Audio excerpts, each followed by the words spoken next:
Alphonso Wells, March 30, 1803 – August 24, 1852, was a land surveyor and political figure in Lower Canada. He represented Shefford in the Legislative Assembly of Lower Canada from 1834 until the Constitution was suspended in 1838.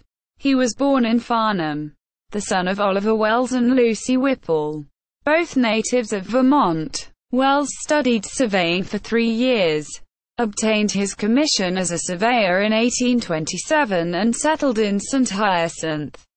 In 1850, he married Adelia Marcotte. He later became a provincial surveyor and lived in Montreal. Wells ran for re-election to the Assembly for the province of Canada in 1841 but withdrew his name before the election was held. He died in Montreal at the age of 49.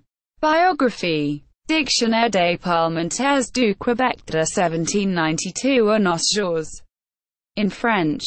National Assembly of Quebec.